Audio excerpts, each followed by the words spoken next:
Assalamualaikum warahmatullahi wabarakatuh. Salam sejahtera, salam sehat untuk semua taruna angkatan 34 AKMI Cirebon. Kembali lagi kita bertemu secara virtual dalam mata kuliah P2TL yang pada minggu pertama kita sedikit menyinggung materi aturan satu. Sekarang kita masuk ke aturan 2. Aturan 2 itu masalah apa? Masalah tanggung jawab kapal. Apa sih tanggung jawab kapal? Saya tanggung jawab, masalah tanggung jawab, sorry. Buat tanggung jawab kapal, aturan 2 adalah masalah tanggung jawab. Apa sih tanggung jawab? Tanggung jawab bahwa setiap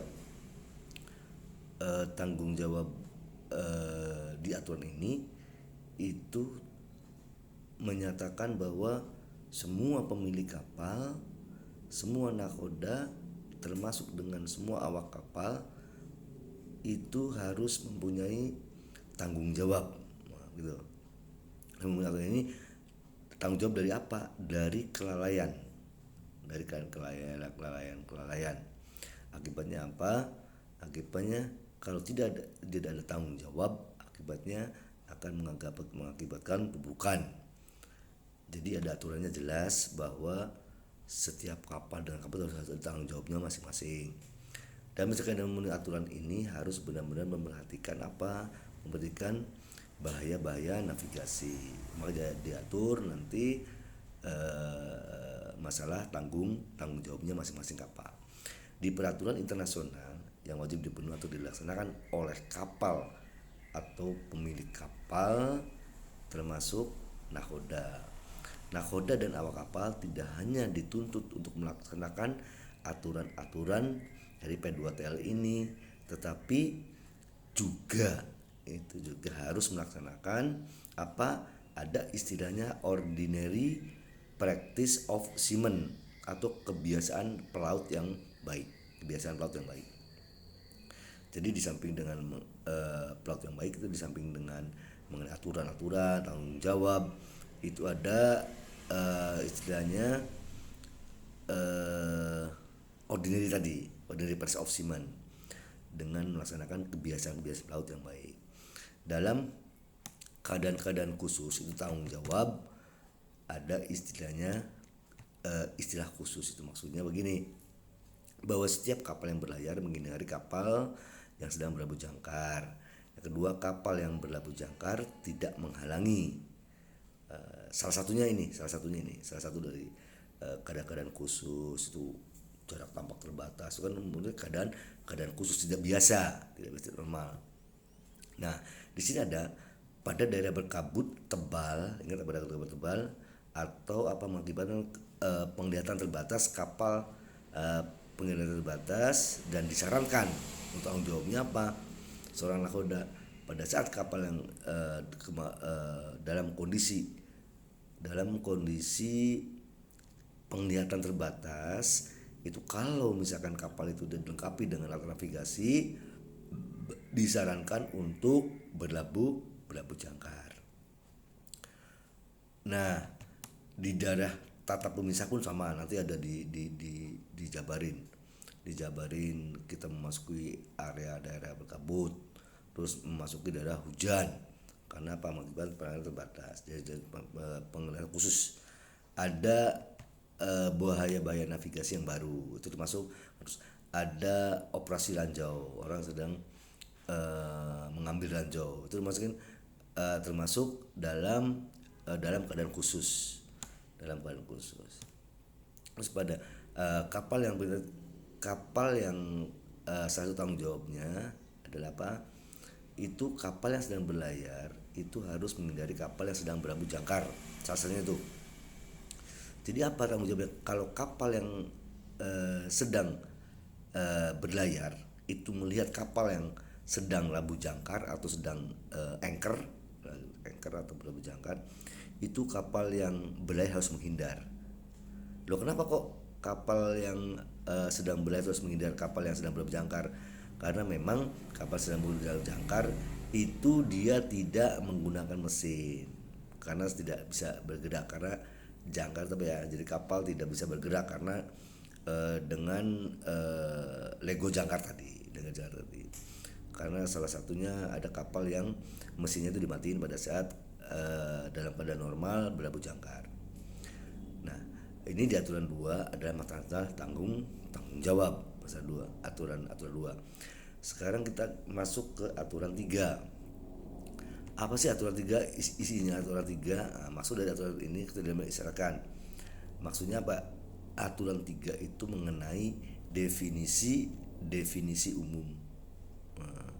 Jadi sebelum kita masuk ke aturan-aturan berikutnya, kita harus tahu dulu definisi umumnya. Ada beberapa istilahnya definisi umum. Ada istilahnya, yang pertama ada istilah kapal. Jadi Taruna langsung ngerti apa sih definisinya kapal, karena Taruna kan cuma tahu kapal, apa definisinya kapal. Nah, yang dimaksud dengan kapal adalah setiap jenis kendaraan laut, setiap jenis kendaraan laut dan pesawat terbang laut, apa saja jenis kendaraan laut atau pesawat terbang laut yang dapat digunakan sebagai angkutan air, itu istilah kapal. Nah, ada istilah lain. Yang kedua adalah apa? Istilah kapal tenaga. Apa sih kapal tenaga? Kapal tenaga adalah berarti setiap kapal yang digerakkan dengan apa? Dengan mesin. Kapal yang digerakkan dengan mesin itu disebut dengan kapal tenaga. Ada istilah kapal layar.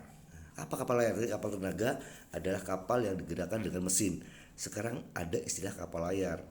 Nah, gampang. Kalau kapal layar itu kapal yang digerakkan dengan apa? Setiap kapal yang digerakkan dengan menggunakan layar. Kalau tadi menggunakan mesin, sekarang menggunakan layar. Nah, terus berikutnya apa? Ada istilah kapal yang sedang menangkap ikan. Artinya apa? Kapal sedang menangkap ikan.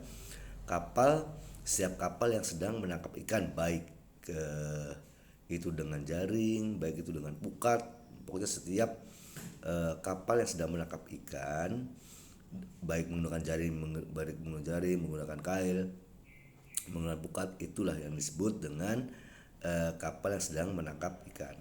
Terus ada lagi pesawat terbang laut. Istilah kapal pesawat terbang laut yaitu mencakup setiap kapal yang dibuat untuk mengolah gerak di air. Jadi kalau pesawat terbang yang bisa mengolah gerak di air itu istilah kapal pesawat terbang laut. Yang berikutnya adalah kapal yang terkendalikan. Kapal yang tidak terkendalikan itu termasuk kapal rusak. Kapal yang tidak terkendalikan berarti kapal yang karena apa? Karena sesuatu keadaan yang istimewa tidak mampu mengolah gerak, tidak bisa mengolah gerak seperti yang di sana aturan karena berolah gerak. Nah, di sana lain dengan olah gerak. Jadi kapal yang tidak terkendalikan itu kapal yang rusak, kapal yang tidak bisa bergerak, tidak bisa terkendalikan. Nah, terus berikutnya apa? Ada kapal yang kemampuan olah geraknya terbatas. Maksudnya apa kapal kemampuan olah gerak? Karena apa? Karena sifat pekerjaannya. Kapal itu kemampuan olah gerak terbatas. Apa sih yang dimaksud dengan karena sifat pekerjaannya? Begini, kapal yang sedang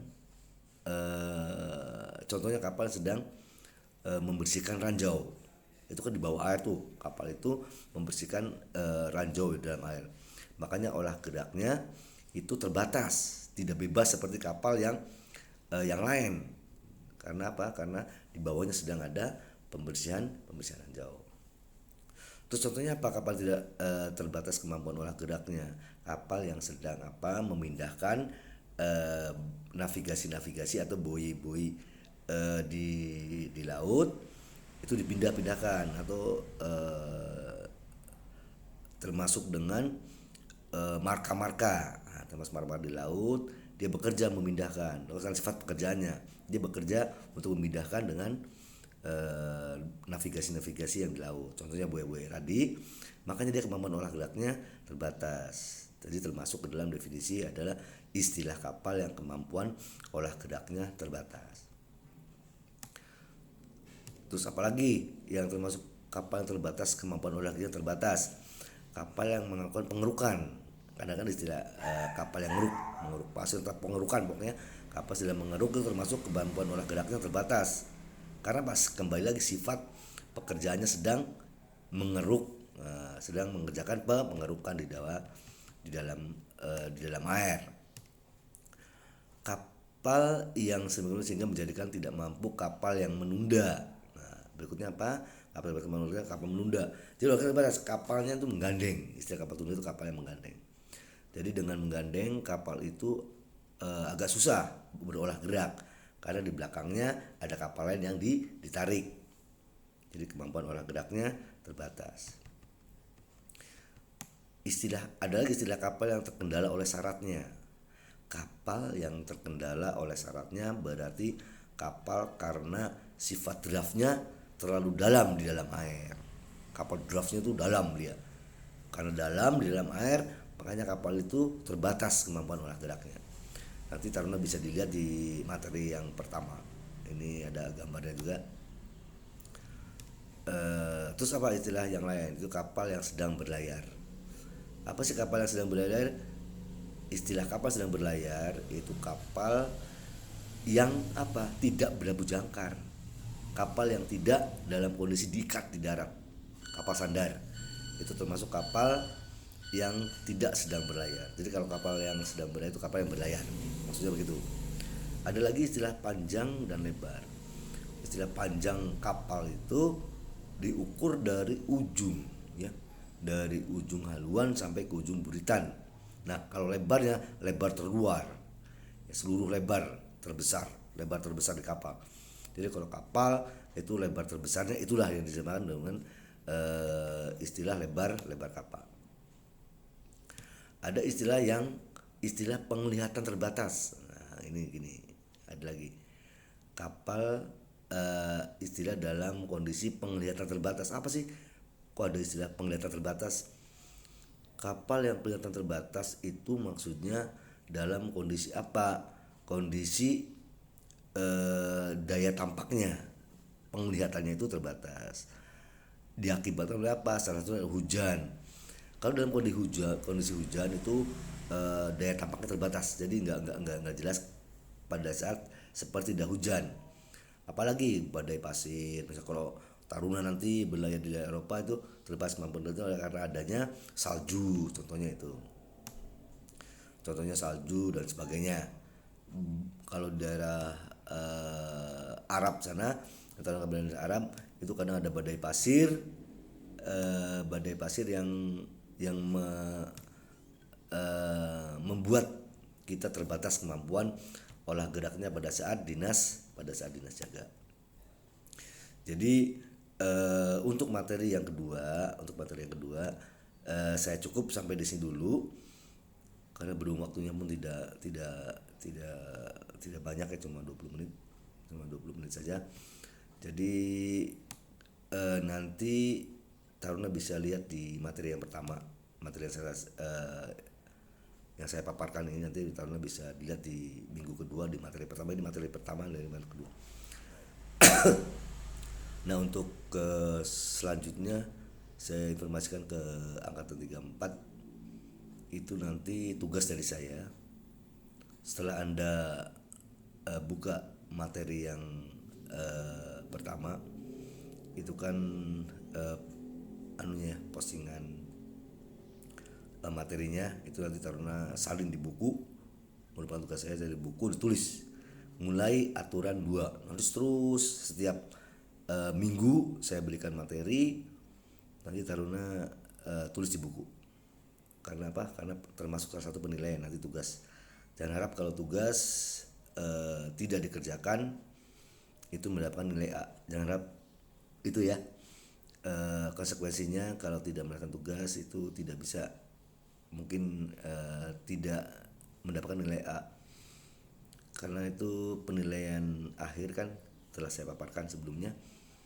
bahwa dari absen, UTS, UAS dan ada tugas baru dijumlahkan dibagi 4 nantinya nilainya begitu. Minta tolong setiap minggu materi yang saya berikan itu Anda tulis di buku sendiri, khusus buku P2TL. Nanti saya pada akhirnya nanti dikirim lewat WA atau lewat ke rumah tugas Anda itu. Dan juga nanti minta tolong sekali lagi, tolong di materinya dibuka terus ya, update terus, karena Anda masuk ke absen nanti, absen secara digital juga langsung masuk absennya. Saya rasa sampai di sini dulu pertemuan materi minggu kedua ini. Nanti Taruna kalau ada masalah yang tidak jelas saya paparkan tadi, Taruna bisa WA ke saya. Demikian untuk angkatan 34. Mudah-mudahan Anda selalu sehat, diberikan kesehatan, dan kedepannya selalu sukses. Demikian dari saya, mohon maaf kalau masih ada kekurangan dalam penyampaiannya. Assalamualaikum warahmatullahi wabarakatuh.